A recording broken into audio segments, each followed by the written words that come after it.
Hey folks, Corey here. If you're new to talking politics and religion without killing each other, welcome. Maybe you found us through Podbean or Overcast or somebody recommended it. Either way, I am so glad you're here.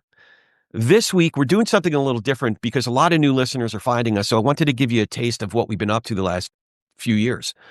These conversations are from the last year or two, and it encapsulates what our show is all about: honest curiosity, moral seriousness, talking across our differences without losing our crap, and hopefully having a little fun in the process.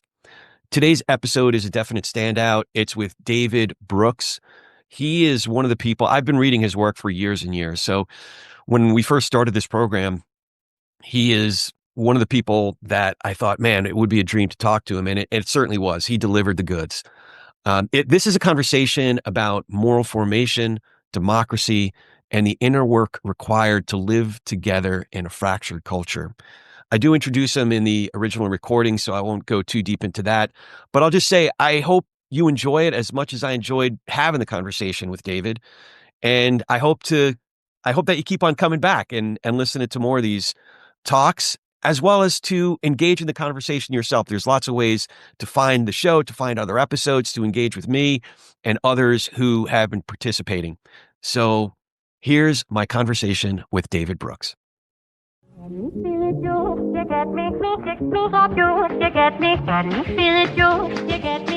Welcome. We are talking politics and religion without killing each other. I am your host, Corey Nathan, and I am so grateful to have a place to talk about faith and politics and big ideas in our culture with all kinds of interesting, accomplished folks of goodwill in good faith. And it is an honor to be a part of the Democracy Group, a network of podcasts that examines what's broken in our democracy and how we can work together to fix it. And the rest, you know the drill. Make sure to follow us or subscribe depending on the app you're on. And if you could take the time to write a review, that would be especially great. Especially if you're on Apple, it really does make a difference in terms of how people can discover these conversations, just like the one that we're having today with David Brooks. You might recognize David Brooks from his columns in the New York Times or his essays in the Atlantic. Perhaps you've seen him on PBS NewsHour or Meet the Press. He's also a prolific author. In fact, his 2019 book, The Second Mountain, had a significant influence on me and, in fact, was a major inspiration for me starting this program 3 years ago. So we'll be discussing that as well as David's new book, How to Know a Person, The Art of Seeing Others Deeply and Being Deeply Seen. David, I am sincerely grateful for you coming in today. How are you holding up with all that you're doing I'd imagine launching a new book is no easy endeavor. It's mental strain is what you guard against. You learn, first of all, that your brain gets really tired really fast, but you also learn that, apropos of this, that your voice is a muscle. And so I read my book for Books on Tape or for Audible. And in the beginning, at first hour of reading, I was fine. I could read through it. But after that, I was like a guy trying to run a marathon, the last 6 miles of a marathon. I just kept stumbling. It was telling. Wow. So do you end up getting any voice lessons or coaching from some friends who know that art, the muscles of your mouth or your vocal cords or? Yeah, no, I should. But I used to be friends with an opera singer, and she said she would she did all these exercises. On the days of performances, she didn't say anything, she was quiet. And so she respected her voice more than I respect my voice. Nothing a good bourbon can't loosen up for you though, right? It's been known to be tried. I'd actually like to start by making a very, very serious observation and to see what you think. You can't necessarily know a person by knowing if they're a sports fan or even if you know what team they root for, but being a Mets fan is very different. So as I was reading your book, if you know someone's part of that long-suffering group known as Mets fans, we diehards. We come from all different social locations, so I don't know if you can necessarily apply that level. But there is something fundamental you could begin to understand about them as an individual. So, being a Mets fan, a very serious sociological observer, what are your thoughts on that? Well, being a Mets fan is to have your heart broken. There's been a book written about the Mets recently called "So Many Ways to Lose." And that's been the life of being a Mets fan. So I was a Mets fan because when I was 7 or so, the Mets won the World Series in 1969 in miraculous fashion. And that taught me that life is good and miracles happen. And ever since then, with one exception, the year 1986, they've found amazing ways to lose games, dropping easy pop-ups, walking people home. You just can't believe the number of ways they've found to lose. And this past year was a lesson in humility and a lesson in sanctification through suffering, because they they have a new owner who spent hundreds and hundreds of $1,000,000 more than was spent on any other baseball team in the history of the world, and they still managed to have a losing record. Yeah. So it's been a humbling source of humility for me. I don't know. You are a big Mets fan? Die hard, lifelong, die hard. And there's no other way to be a Mets fan other than to die hard. Right. Do you remember when you went to your first game at Shea? I do. I was taken by my friends' parents, and we all went together, and I saw a game. They played the Philadelphia Phillies, and the pitcher for the Mets was a guy named Nolan Ryan. Oh. And to show you what it's like to be a Mets fan, they drafted one of the greatest pitchers in the history of the game, and they traded him away. I'm going to say I'm relying on my childhood memory, but I think they traded away from a guy named Amos Otis. And he was gone, and he pitched in the major leagues for, I don't know, 2 or 3 centuries. And he was one of the great pitchers, and he could have been a Met all that time. He could have been a Met. I don't think he would have been completely happy until he got traded to one of the Texas teams, but that's just my thought. But my first game was sometime around 1976. I was brought by my Aunt Rhoda and Uncle Jerry, and I remember it really well because there was an exhibition game right before the regular game, and it was the Mets wives playing the cast of Happy Days. Wow. Wow. I got my picture taken with the Fonz. It was sure to make me a lifelong, it locked me in for a lifetime of suffering. Yes, but you're improved, you're ennobled by it. I was also curious about something else, about growing up. When did people start calling you Brooksy? And do you stay in touch with friends who still call you that? Yeah, so I grew up in Lower Manhattan. I went to a school called Grace Church School, which is on 10th and Broadway. If people know New York, if they've ever been to the Strand bookstore, it's right there. And then I went to a summer camp called Incarnation Camp in Connecticut. And because my parents clearly loved my company all the time, I was sent away starting at age 6 or 7 for 2 months every summer to sleepaway camps, which is actually not uncommon in New York City because you want to get your kids out of the city in the summertime. And so I stayed at that camp from about age 7 to about age 23. And so that's a lot of years. And though that camp was my childhood. And those friends I made there are still my friends. And so I know very few people from my high school, but I know probably 60 or 70 people from my camp. And at camp, I had no first name. I was just Brooksy. And people would go years and years, and even into adulthood, they didn't realize I had a first name. So they call me Brooksy. But it's very valuable to have friends. I don't know if you have these friends who were there, when you were 12, when you were 13, when you were 14, before the world of work and before various success metrics got in. And you can go back with those people and be totally yourself because they're not impressed by anything else you've done ever since. They just know you as who you were, and they have extremely embarrassing stories to tell about you. I do. In fact, I have 3 best friends that I grew up with that we're still in very close touch with. And it's not that I'm thoroughly unimpressive to them. It's just that, we've been through life together. We've shared life together. The ups, the downs, everything in between. It certainly enriches life. And we all have kids now that are around the same age, and it's enriching to know that they have close uncles or godfathers, if you will. It really does.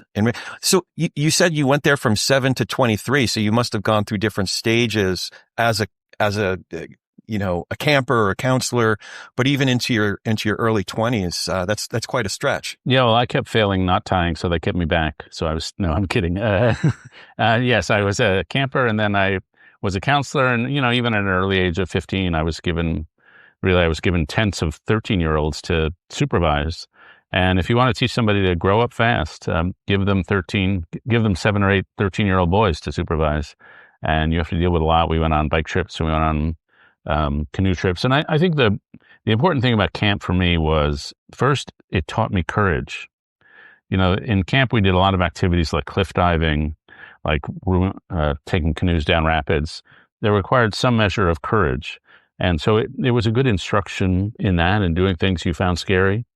And then it was probably the only successfully integrated institution I've ever been part of, completely successful. And so we were about, I'd say, 30 or 40% white, 30 or 40% black, Hispanic, Asian, all other varieties. We had, because it's camp, there's no economic distinctions because there's no money in camp. And so it really was a little experience to live with diversity with almost complete equality. And it's not just me who say that. My black friends from camp have said the same thing. So, for example, one of my campers when I was a counselor was a nice kid named Jamie. And one day in 1993, I look at the front page of the New York Times and I see a picture of a guy and I think, wow, that's Jamie's dad, Robert Rubin. And he'd been appointed to be Secretary of Treasury, and he had been chairman of Goldman Sachs, or CEO. And I had no idea about any of this. I just knew that was Jamie's dad. He was the guy who carried Jamie's trunk into the tent when he dropped him off. And so to be spared all the status systems of the world is a true blessing. I should say, if I could add one thing, for lifelong friends, my wife went to a school in Illinois, I hope people have heard of, called Wheaton College. Sure. And she has a friend who, when they were graduating, they wanted to preserve their friendships. This guy and he wanted to preserve the friendships he'd made at Wheaton. So he went to a professor, a guy named Mark Amstutz, and Amstutz said, what you should do is form a giving circle. And if you get together with your 10 closest friends, and every year you put some money into a pot, it doesn't have to be a lot, and then you meet every year for 3 or 4 days, and you decide where to give away the money. And the giving away the money is a sweet part of it, but that's not the real reason you do it. You do it so you will travel through your whole life with these 10 people, and you will have 10 friends from college sticking with you all through life. And that's just bound to be rewarding to have that company of souls accompany you through life. Yeah, no, for sure. And it does take effort. It takes effort. I know it seems easier now with text and social media and things like that to feel like you're staying in touch, but meaningful connection, actually sitting with someone, inhabiting their space and beholding their countenance. There's something, I think no matter how technological our culture gets, I think there is something to that, to being with someone, especially, during those peaks and valleys, to be with someone. I was thinking, you've had friends that have gone through really difficult times, and someone described it as the ministry of that sucks. Yeah. Just being with someone and, as much as we might be compelled to want to do something to make it better, just being there, just being there. And yeah, that sucks, man. I don't know if that makes any sense, but yeah. Well, one of my camp friends suffered from depression when it hit him when he was 57, and he lived with it for 3 years and before finally succumbing to suicide. But so, I had known him since we were 11. And so I learned how to talk to someone in depression. And because we'd been with each other so long, we started off with that advantage. And I still made mistakes. I didn't really understand what depression was. I didn't realize that you don't understand depression if you've never had it, if you just try to extrapolate from your moments of sadness, because that's not what depression is. It's somebody said it's a malfunction in the instrument you use to perceive reality. And so I made mistakes. For example, I would give them ideas of how to try to lift the depression. And I later learned when you're giving somebody ideas to how to get out of depression, all you're showing is you don't get it, because it's not ideas they lack, it's the energy. And then finally, I got to the point where I realized the futility of words. And then I realized my job as a friend for somebody who's in depression is, as you say, just to say that sucks, this sucks. It's to acknowledge the reality of the situation. And then to say, as I learned from a pastor friend of mine, I want more for you. I want more for you. And that's not saying that I can do anything about it, but this is what I want for you, and it's not the pain you're in. And then finally, Viktor Frankl, who wrote this great book, Man's Search for Meaning, He said when he was confronted with people contemplating suicide, he would say, life has not stopped expecting things of you, and that your gifts and even the credibility you've gained from going through this suffering, those are gifts that you've earned, hard earned, and you can bring them out into the world. So life has not stopped expecting things of you. And so those are things, some of the things I've learned through life of hanging around with friends who are going through something super tough. Well, I wanted to thank you for writing that chapter about your friend Peter. Toward the end of the book, you shared a Toni Morrison quote, and it was Frederick Douglass talking about his grandmother and James Baldwin talking about his father, and Simone de Beauvoir talking about her mother. These people are my access to me. They're my entrance to my own interior life. The chapter that you wrote about Peter is access to me. So I'm sorry to get so personal. This probably doesn't happen on the typical interview, but well, if you want to, would you tell me more about that? About why it hit you in that way? So I didn't go through a season. I've battled that my whole life. And I recently went through a season, and you don't quite come out of it the same. I'm sure that those I don't know if you should call them demons or the season that you're in, but when they arrived, I recognized them like old, more than acquaintances. I just don't want to call them friends, but I recognized that they were there, but I didn't realize it until I was pretty deep into it. So I realized a few things, and a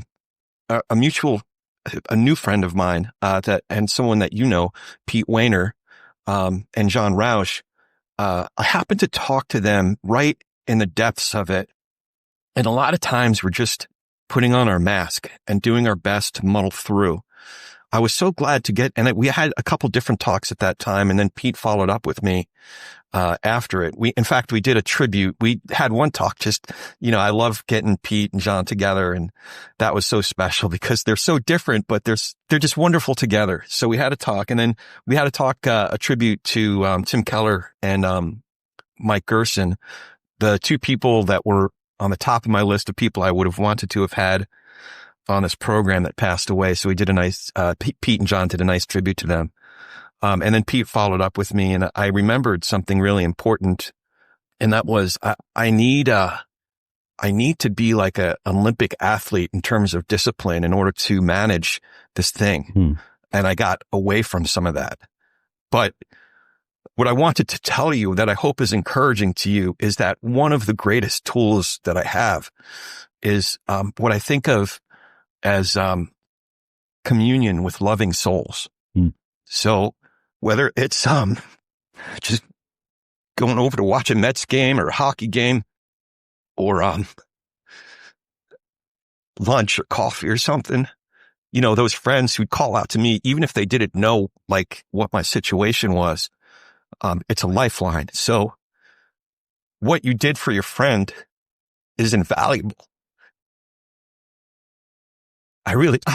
This is so weird, man. I'm so sorry. Oh, it's okay. I've been looking forward to this conversation since I started this program, and I didn't mean to, but I do hope that it's encouraging to you that what you were doing for your friend is invaluable. There's an eternal value to it that maybe you have some ambivalence about, but it's worth the world, man. So, yeah. Well, thank you for sharing about that. And one of the things I've learned from those who have suffered is just the sheer art of presence. I have a friend named Mary who lost a daughter to a horse accident, and then nearly lost another daughter to a bike accident. And I was sitting with her while the younger daughter was recuperating, and I said, "Well, would you mind if I asked you about Anna, the one who died?" And she said, "People often wonder if they can bring up Anna with me. But they should know that Anna is always on my mind. So if they bring it up, I can talk to her. If I don't want to talk to her, I won't. But at least they've given me the chance." But then she said to me, the thing that, since I've been nursing my other daughter, the most important and most meaningful thing that's happened from a friend's point of view was that somebody came to visit us and they brought us some food. and they went to the bathroom, and they noticed there was no bath mat in the shower. And they went out to Target and they bought a bath mat and they stuck it in the shower. And she said, they never mentioned it. They just did something practical for me. They just showed up. And that's a beautiful example of the art of presence. It's just showing up. And I agree with you that those small emotions have a sort of eternal value. They may not change anybody else's life, but they have a residue that sticks around with you. One of the stories I tell in the book is about a woman named Jillian Sawyer, who was a student of mine, who lost her dad to pancreatic cancer while she was in college. And a couple of years later, she was at a wedding of a friend of hers. She was a bridesmaid, and it was time for the father-daughter dance. And she just didn't want to sit there through it. It was too moving. And so she went to the ladies' room to have a cry. And when she came out, all the people at her table and the next table were waiting there outside the ladies' room, and they just gave her a hug. They didn't say anything. And she said, they were just present for me. It was all that I needed. Yeah. And I'm glad that Pete and Jonathan could be there for you. Pete played a role in one of my own dark moments in life. And I don't know if he was like this with you, but I would ask him some questions. And he would ask me some questions about my situation. And then I would have sort of expect the conversation to turn to him giving me advice or comfort or whatever it was. But then he would ask me another 6 questions. And I learned that's the sign of a great listener, someone who asks the extra questions that you don't anticipate. And so I'm glad you had Pete and Jonathan in your life, or do have them in your life at this moments. Yeah. Yeah. It's amazing. I was so thrilled when Pete initially came on the program, and then we followed up and stayed in touch and have this burgeoning friendship. And John, the same thing. What struck me is they're two of the smartest guys that I know. And they're both their intelligence shines through their inquisitiveness, their genuine, earnest inquisitiveness. So I've learned a lot just from being around them. So, I meant to ask you about something else that we share in common. I grew up in a very observant Jewish family, went to an Orthodox synagogue, Hebrew high school and all the rest. I became a Christian in my late 20s. And when you described, I don't know what to call it, because I don't want to say conversion. It's more like a evolution or a step. It's weird to say I became a Christian. It's almost overly distilling it too much. But I don't know too many other folks who grew up in a Jewish family and are, clearly deeply rooted with their heritage and their grandparents and great grandparents that then, became a Christian later in life. So the way you describe it in The Second Mountain, you said the main story is the soul story. So I was curious if you could share some of your soul story. Yeah, it was. I'd be curious to know after this how you found Christianity. I had this weird background where I grew up in a Jewish home, and of course, we had the Seder, and I had bar mitzvah, and we did all that. And then as an adult, I kept kosher for many years at home. But I also grew up going to this church school, and we went to chapel, and I was in the choir briefly. And so I knew the Jesus story too. And I went to this camp I mentioned before that was a Christian camp. And so I had the 2 stories rattling around in my head. But it didn't matter. They didn't seem like contradictory to me, and still don't.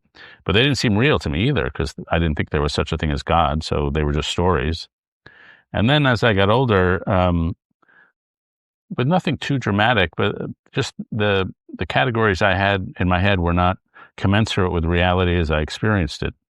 So reality seemed to me porous. It seemed to me transcendent. It seemed to me iconoclastic, that there's a reality beyond the material reality. And I experienced that. It sounds like you may be a New Yorker. I experienced it in one of the ugliest places on God's green earth, which was one of the ugly places is Penn Station, the old Penn Station in New York. And then if you want to get something even uglier, you go to the subway stop near Penn Station.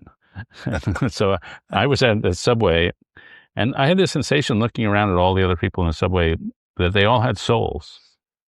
And they had souls in them that were soaring or suffering, or were joyful or were fretful.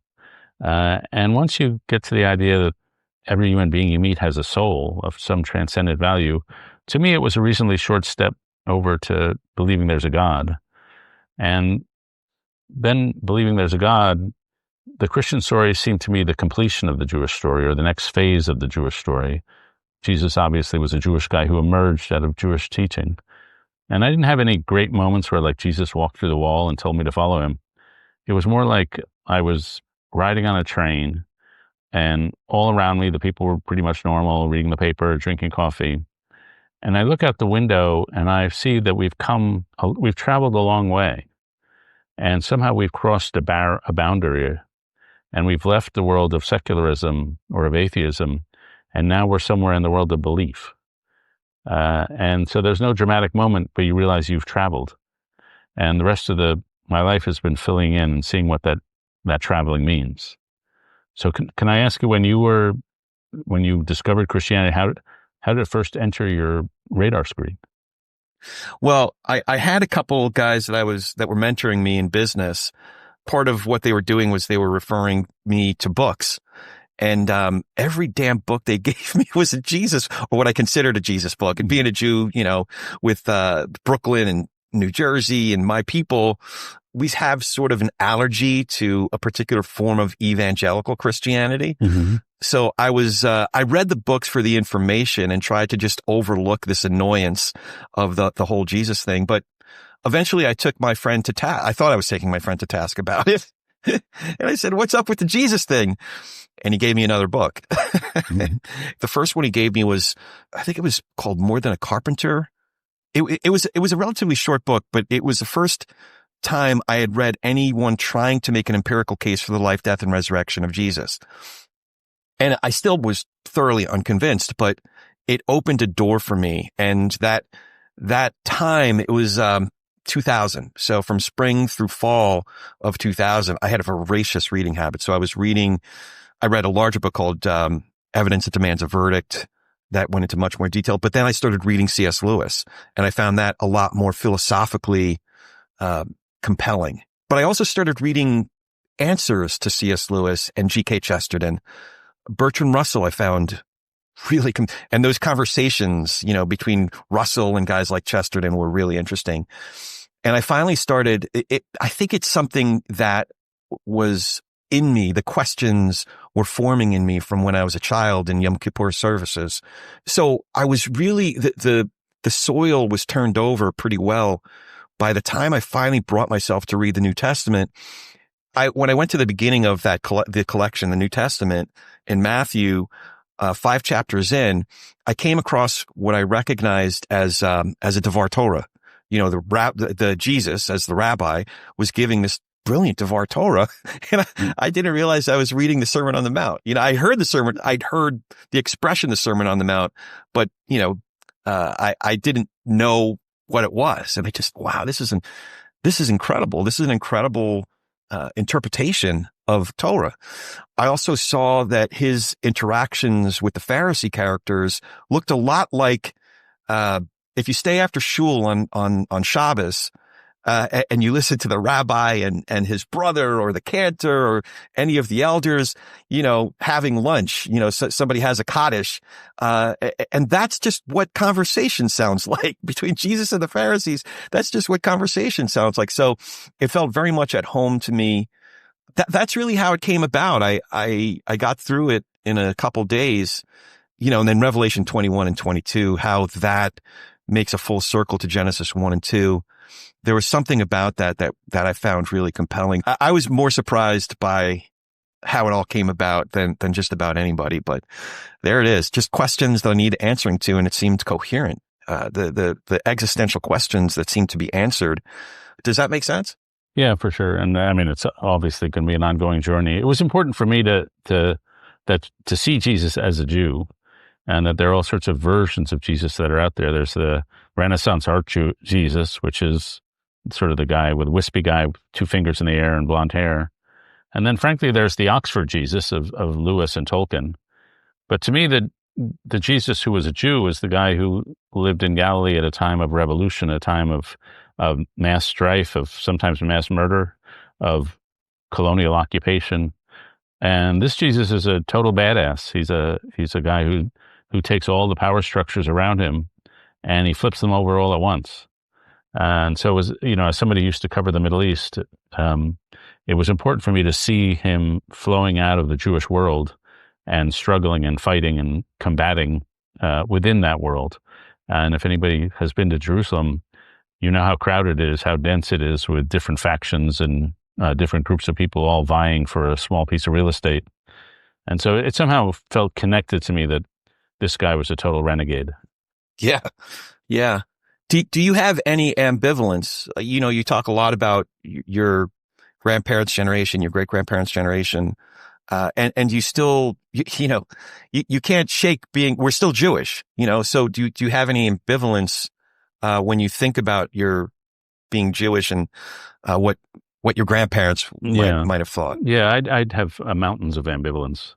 And so, some of it is for that, but, some of it, I haven't lost any friends. I lived very much in the Jewish world, sent my kids to Jewish schools. And all my friends have been very understanding. And, there's been some tension for a time, but it's gone away. I think my main ambivalence is in times like these. We're talking in the middle of violence in the Middle East. We're talking amid an upsurge in anti-Semitism around the world. And at times like these, I don't want to feel like I left this group. And to be honest, as a person, in terms of my ethnic background, my peoplehood, I feel more Jewish than I ever felt before, because I now believe that the stories told in Exodus are true. They actually, they're supremely true. And so I experienced peoplehood as a Jew, but I guess I just always experienced faith as a Christian. And so, but I never want to feel myself that I'm walking away from a people who are embattled, especially in the world like today. So you say your peoplehood as a Jew, but your faith as a Christian. Could you unpack that a little bit more? Yeah. So, so what does it mean to be a Jew? In my book, I have a conversation starter that we should ask: how do our ancestors show up in in our lives? Yeah. And so we're all formed by the legacies of our ancestors. And so I was formed by thousands of years of Jewish history. And some of those legacies are kind of obvious, that we're the people of the book, and I became a writer. Some are cultural. We tend to be pretty argumentative in Judaism. Argument. Prayer is done as an argument. We argue with each other in yeshivas and things like that. And I, frankly, in the Christian world, I've sometimes had to tone down my tendency to want to start an argument every day. And so... Oh, I've been kicked out of Bible studies based on my... Right. Wait, what is this saying right here? Let's look, Yeah. And so there's that. And then I think one of the things I didn't appreciate till recently is the Hebrews, the Israelites were a small people in a faraway marginal part of the world. And yet their conception of humanity was that God had centered all around humanity around them. This small people in a faraway part of the world, and that yet we're the center of history. And that is an audacious claim. And it comes with a responsibility, the responsibility to live up to a covenant, the responsibility to really, a moral responsibility to heal the world. And so I do think that intense moral pressure, which flows through Jewish history, flows through me as well. So there's that. And then finally, I just think Jews are funny. And so sometimes when I'm at a gathering, I was at a gathering of Christian leaders not so long ago, and there were 3 really good speeches gave, and being egotistical, I think I gave a pretty good speech. And all 3 of them, those people who gave the really good speeches, had Jewish heritages, even though they were Christians. And I said to myself quietly, all the smartest Christians are Jews. Yeah, you shared the expression growing up, think Yiddish, act British. I always think of the Sid Caesar show. Yeah.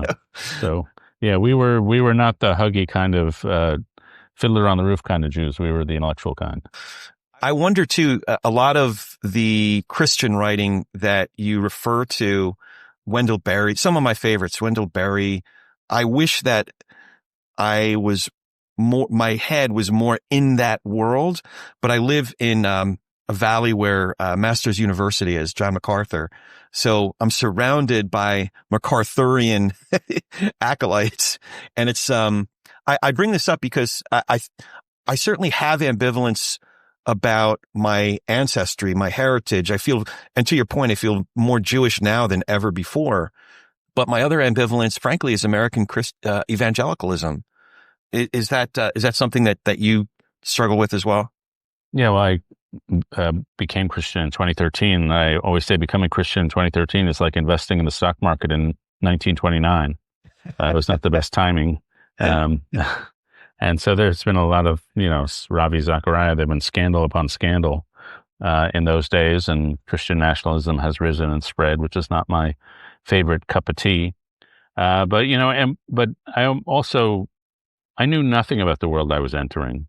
And so when in those early days, I thought being an American Christian meant you read Tim Keller, you read C.S. Lewis, you read Tolkien, and people like that, N.T. Wright or something like that. And I didn't realize there was a whole different world of Christian nationalism and sort of the broader evangelical world that had nothing to do with those people.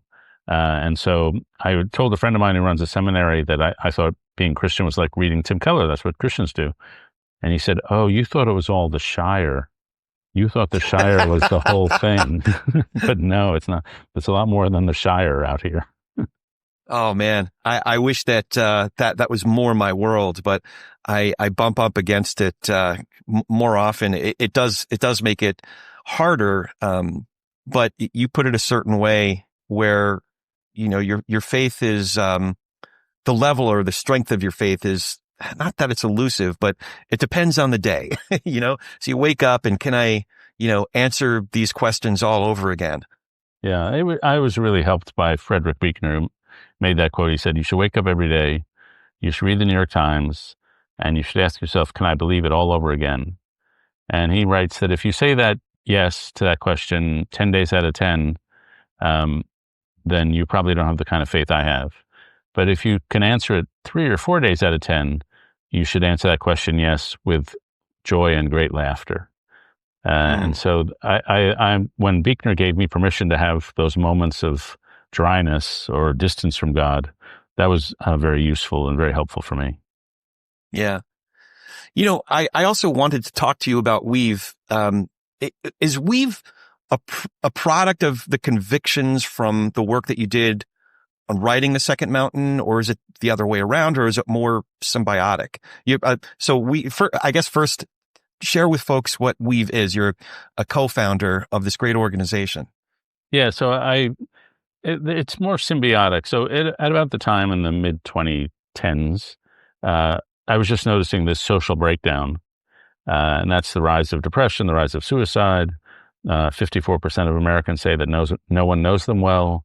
The number of people who say they have no close personal friends has gone up by 4 times since 2000. 45% of teenagers say they're persistently hopeless and despondent. Just so much social pain in the world.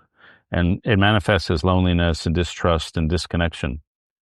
And so I realized that this problem is being solved at the local level by people we call weavers, who are community builders, who are just really good at building trust and making connection. And so at Weave, this little nonprofit, we would travel around the country and just go to places and say, who's trusted here? And it might be in one place, there was a guy who ran the parking garage that there was this guy and he ran a parking garage, but he had an obsession with city zoning regulation. So if you had a problem with the city, you go to that guy and he helps you out. And so he's a trusted member of that community. Or there was another lady in Florida, she just volunteers to help kids cross the street after elementary school so they're safe. And we asked her, do you get paid to do this? She said, no. And we asked her, do you have time to volunteer in your neighborhood? And she said, no, I don't have any time to volunteer. And then we said, well, what are you doing after this? And she said, well, on Thursdays, I take food to the hospital so the patients will have some nice food. And we asked again, do you have time to volunteer? And she said, no, I have no time. And to her, what she was doing was not volunteering. It was just what neighbors should do.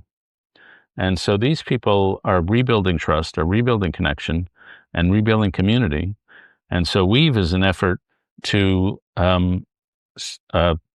support them, sometimes financially, sometimes culturally, sometimes psychologically.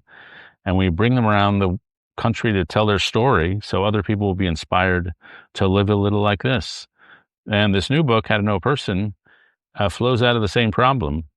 I came to realize while working at Weave that words like relationship and community are good words, but they're kind of abstract.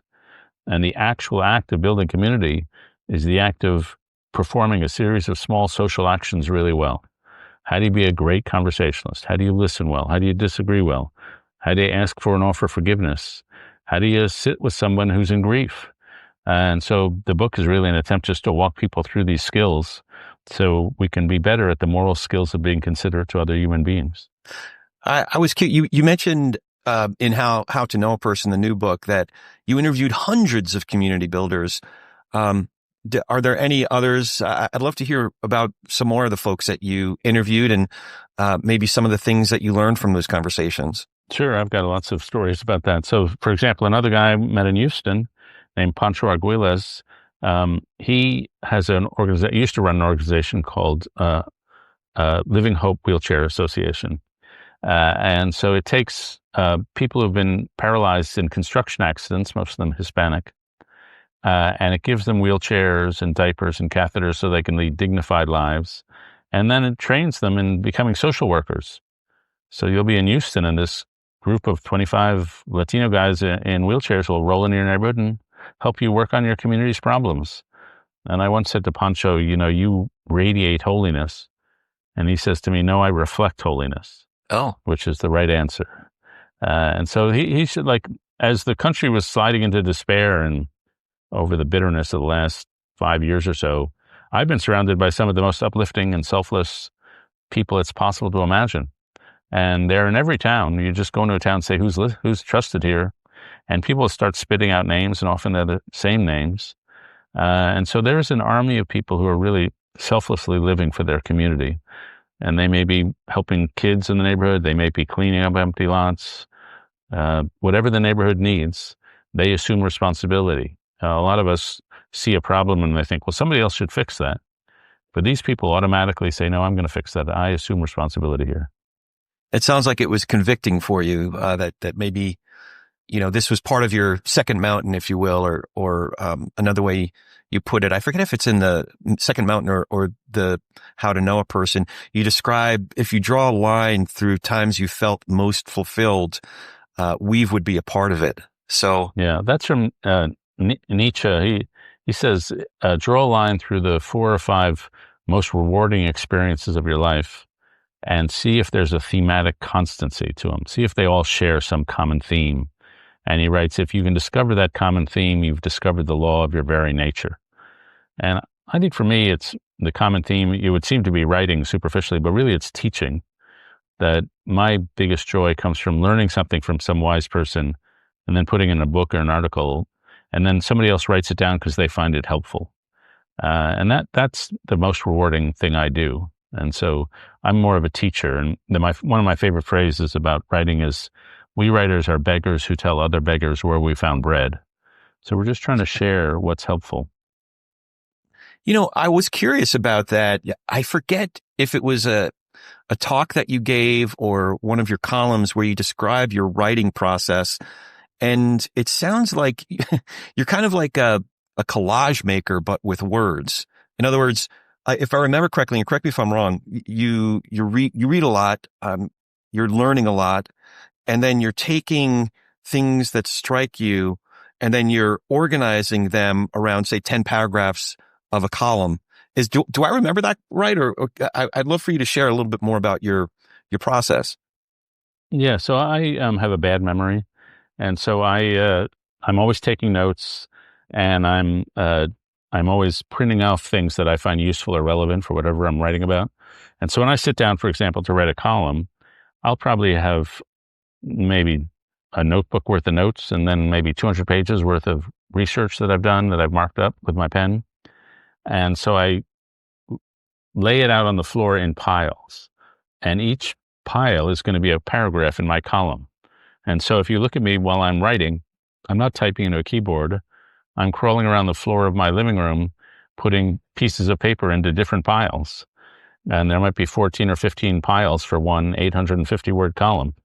And then when I'm done organizing the piles, I pick up a pile, I bring it to the desk, I write it up, Then I throw out those pages and I go back and get the next pile and I write that up. And that's how I'm doing it. So I tell my students, when you're writing, by the time you sit at the keyboard, your paper should be 80% done, because writing is about structure and traffic management. It's about getting things in the right order and getting to your point quickly.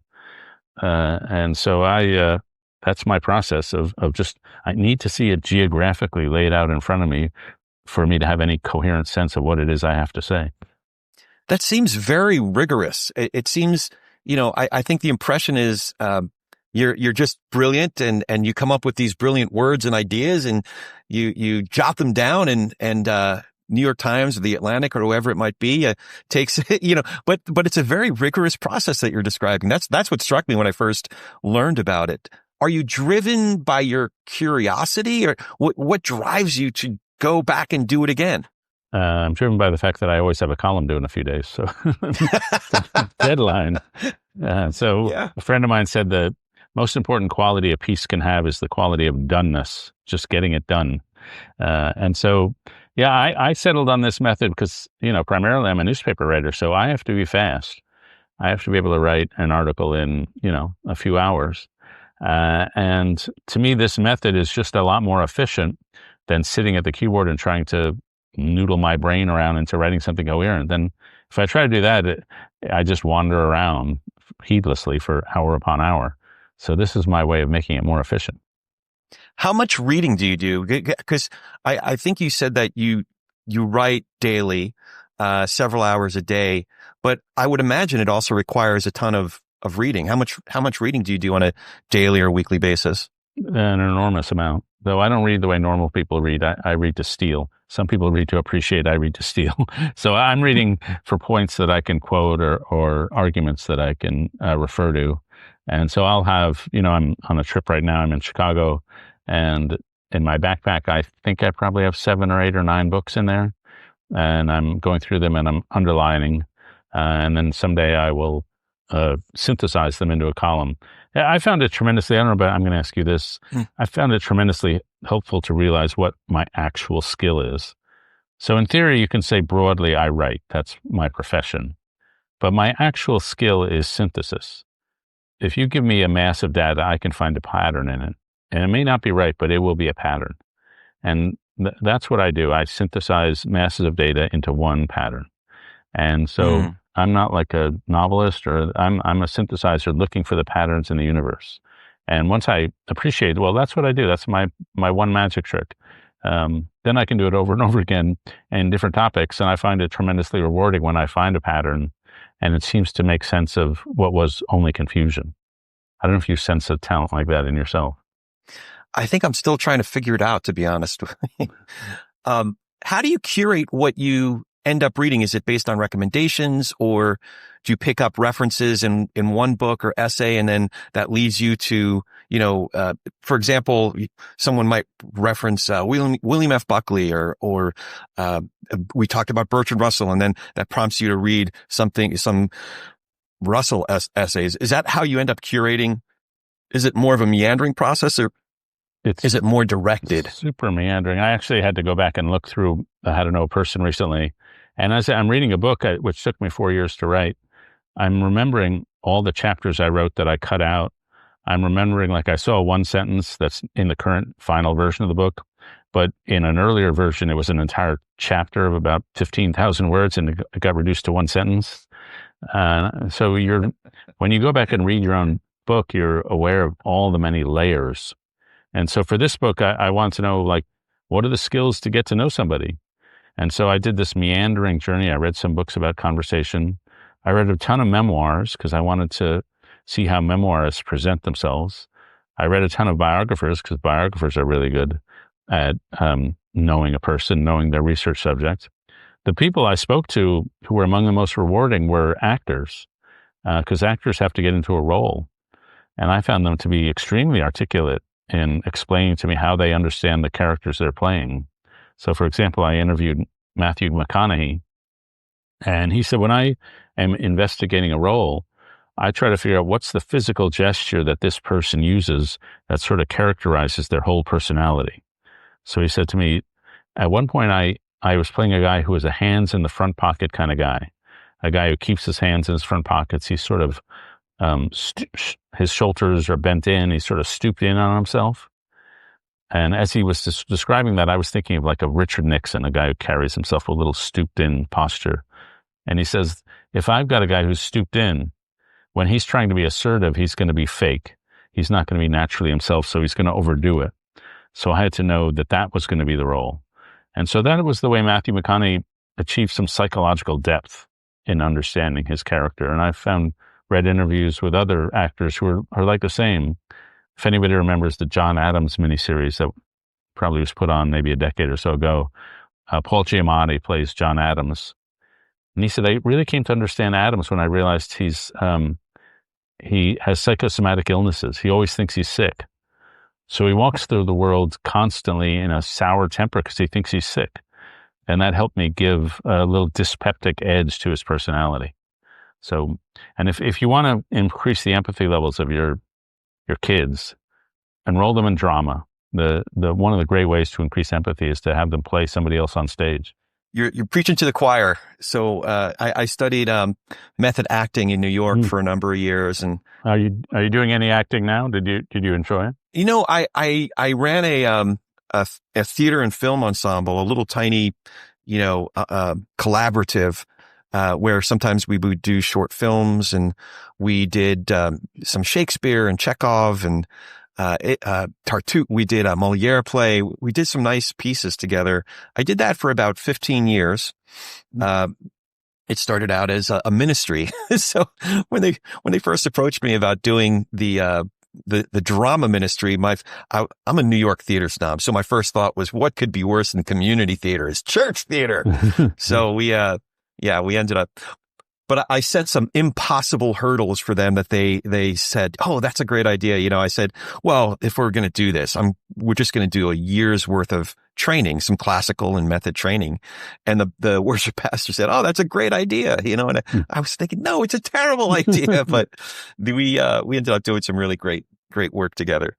But when I discovered this medium, the podcast medium, a lot of the same, juices, a lot of the same itches are scratched. A lot of the same motivations and inspirations.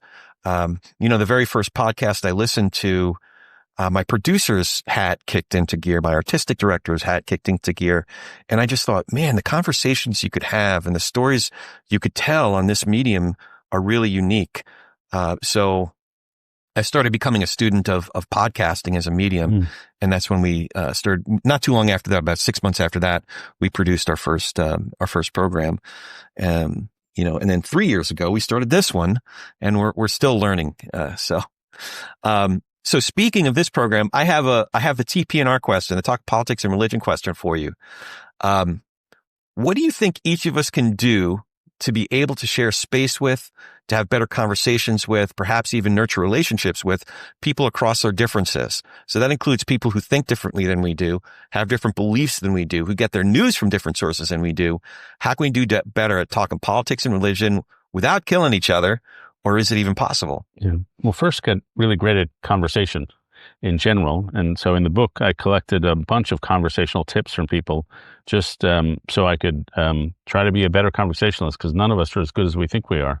Yeah. And so some of those are treat attention as an on-off switch, not a dimmer. So if you're going to be in conversation with them, it should be 100% attention or 0%, but don't try to multitask it. Another tip I got was don't be a topper. If somebody tells you a story, I'm having trouble with my teenage kid, your instinct is to say, oh, I know exactly what you're going through. I'm having trouble with my teenage kid. And that sounds like we're trying to relate, but what we're really trying to do is take the conversation back so we can talk about myself. And so don't be a topper. But then, as you know, the subject of this podcast, sometimes you're having fights, you're disagreeing, you have different views, you have different news sources. And so there, one of the things you can do is keep the gem statement in the center. If we disagree, there's probably something deep down that we agree upon. So if my brother and I are fighting about our dad's healthcare, we both want what's best for our dad. And if we can find that thing we agree upon, then we'll save the relationship amid the disagreement. Another one is find the disagreement under the disagreement. So sometimes we'll have a disagreement about the Middle East or podcast or what good behavior is. But usually we disagree because we have some deep philosophical disagreement underneath the surface disagreement we're having. So instead of fighting and making statements at each other is not a good conversation. That's a bad conversation. A good conversation is a joint exploration. It's when we look at something together and we go on a journey. We go on a journey of discovery. And so we find out, well, why are we really disagreeing? And that turns a conflict into something kind of fun. And then my primary rule is when somebody is disagreeing with you, and sometimes their disagreement will come as critique of you, that you don't understand or you're part of the problem, that in those circumstances, the instinct is to get all defensive and say, well, I'm one of the good guys. You don't understand that. Or to say, well, you don't know what I'm dealing with. But I've learned that your first job in any conflicting disagreement is to stand in the other person's standpoint. That is to say, to ask them 3 or 4 times in 3 or 4 different ways, where are you coming from? How'd you come to believe that? I no longer ask people, what do you believe? I always ask, how'd you come to believe that? Because I want them to be telling me a story. I want them to be telling me a story about some person who shaped their values or some experience that shaped their values. And then if I can ask them that 3 or 4 times, then I'm getting some depth. And I may not end up agreeing with them, but at least I'll have shown them the respect of curiosity. And there's a great book called Crucial Conversations on how to have hard conversations. And the authors of that book write, in any conversation, respect is like air. When it's present, nobody notices. And when it's absent, it's all anybody can think about. And so at least I've shown respect. And that's Crucial Conversations? Yeah, it's a great book written by about 6 different authors. The one I know is a guy named Joseph Grenny. He's one of the authors. It's one of the best conversation books I've ever come across. And you also mentioned a friend of our show, Monty Guzman's book from last year. I never thought of it that way. So that's another one but I have to check out Crucial Conversations. Yeah, her book is great. She's got a great question she asks people, which is, why you? Why was it you who decided to run for school board? Why was it you who founded that church? Like, what was it about you that caused you to behave that way? And that's a good way to let people talk about their life. You mentioned, stealing from, all these great thinkers. I feel very much like that. Pete Seeger once, somebody said, hey, I think somebody stole that song from you. And, Pete's the great folklore, folk singer. He said, well, he might be stealing from me, but I steal from everybody. So. Yeah, there's a saying, stealing from one person is plagiarism, stealing from everybody is creativity. That's right. That's right. Did you, before I start to wrap it up, one more question. Since you mentioned Mike Gerson and Tim Keller, I was wondering if you would share some thoughts about those fellows. They're 2 gentlemen that I never had the chance to meet, but, like I said, they were definitely high on my list of folks that I'd want to have on this program. So I was hoping that you could share some tribute or thoughts about both of those guys. Yeah, so I knew Mike Gerson probably for 20 or 30 years. And so we came up in politics together. I was a journalist and he was in a Senate aide and then a White House aide. And so what I think of was Mike. First, just the gorgeous prose style. If anybody remembers, say, the speech George W. Bush gave at the National Cathedral after 9/11, just a beautiful expression of conscience. And I would say that was Mike's great gift, that he was, as a columnist and as a public servant, just a living conscience. He brought basically Catholic social teaching, 2,000 years of Christian theology, to bear on the public square.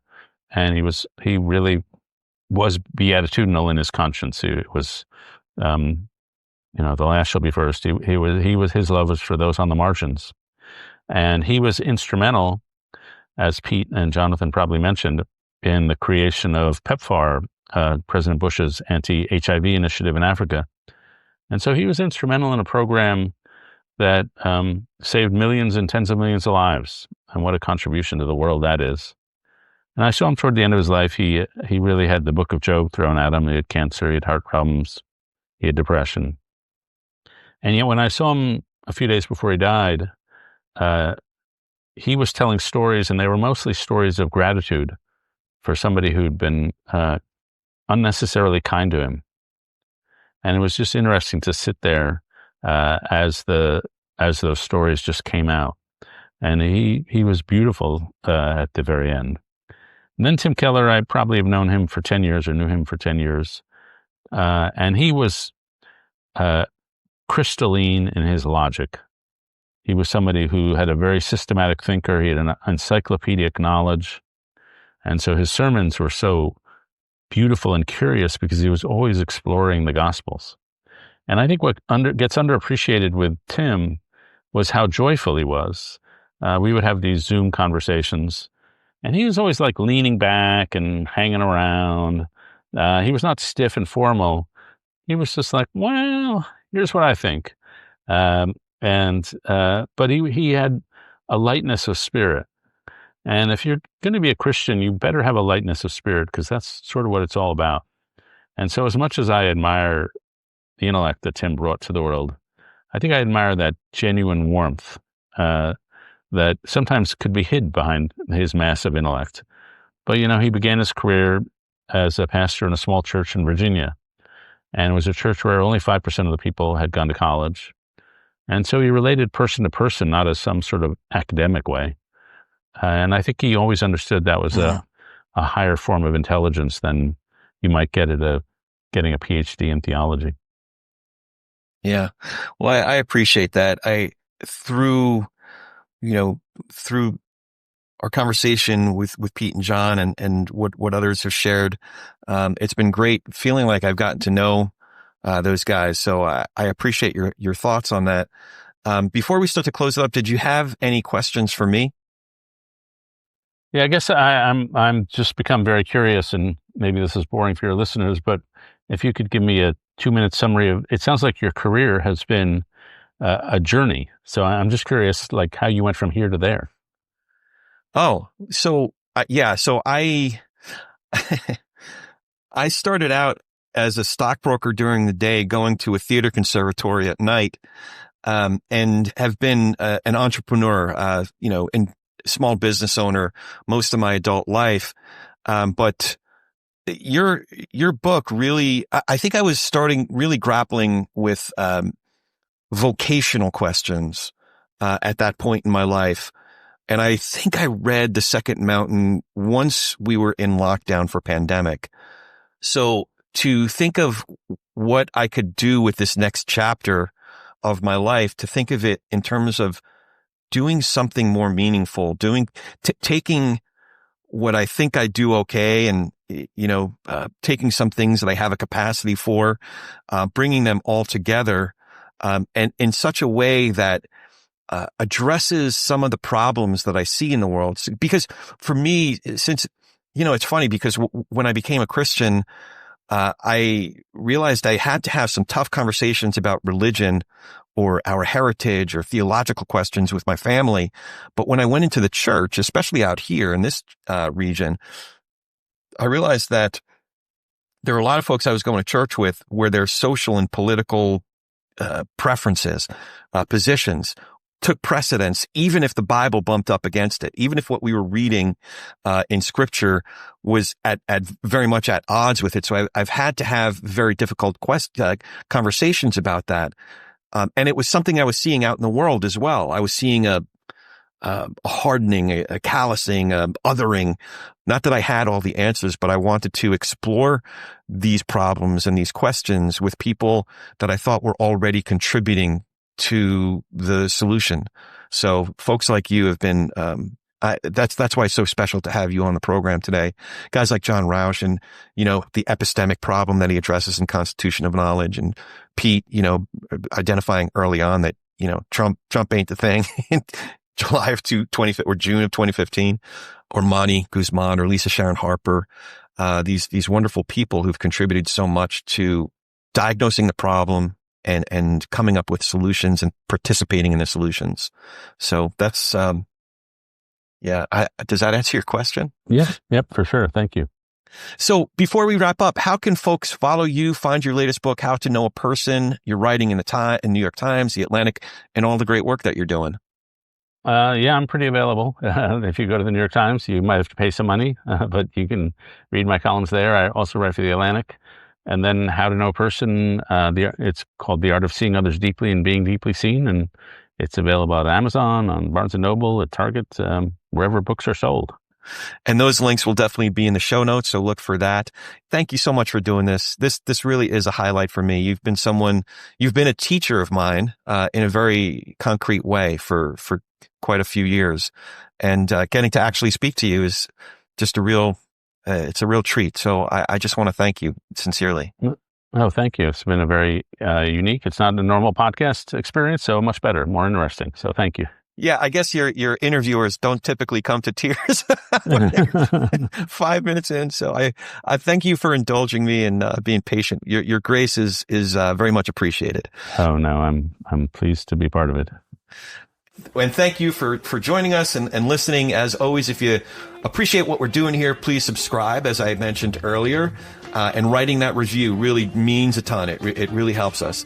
So please do that, and tell a friend about Talk Politics and Religion Without Killing Each Other. We're easy to recommend at politicsandreligion.us, www.politicsandreligion.us, or you can find me online at Corey S. Nathan. That's Corey with an ES as in Sam, at Corey S. Nathan. Now go talk some politics and religion, but with gentleness and respect, and have a great week.